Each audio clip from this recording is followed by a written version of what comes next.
महाराष्ट्रात 288 विधानसभा मतदारसंघासाठी आज एका टप्प्यात मतदान होणार आहे। त्यानंतर 23 नोव्हेंबरला मतमोजणी होणार आहे। तर त्याच दिवशी महाराष्ट्रातील विधानसभेचं चित्र स्पष्ट होणार आहे। राज्यात महायुतीचं सरकार येणार की महाविकास आघाडीचं की इतरांच्या मदतीने कोणाचं सरकार येणार हे स्पष्ट होणार आहे। त्यामुळे या निकालाकडे महाराष्ट्राचं लक्ष लागलंय।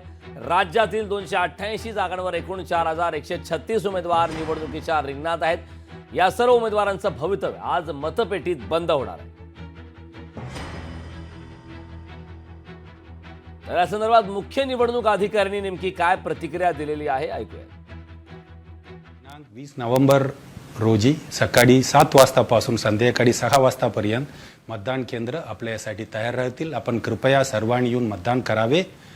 काही कारणामुळे दिवसभर आपण जाऊ शकलं नसेल तर सुद्धा 6 वाजताच्या पूर्वी मतदान केंद्रावर आपण हजर राहावे।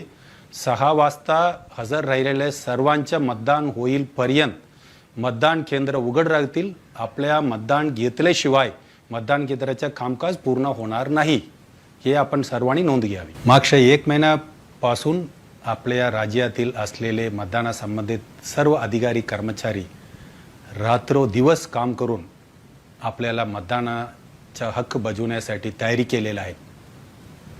1 लाखपेक्षा जास्त मतदान केंद्र, 1000 पेक्षा जास्त मतदान केंद्र सोसायटीवर, 5 लाख मतदान कर्मचारी अधिकारी, 2 लाख सिक्युरिटीच्या अधिकारी कर्मचारी, हे सर्व आपल्यासाठी कामावर लागलेले आहेत। पूर्ण तयारी झालेली आहे।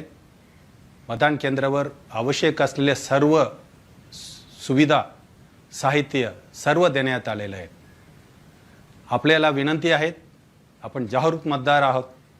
आज न विसरता जाऊन आपण नक्की लोकशाही मराठी ऐका, पहा, जागरूक रहा।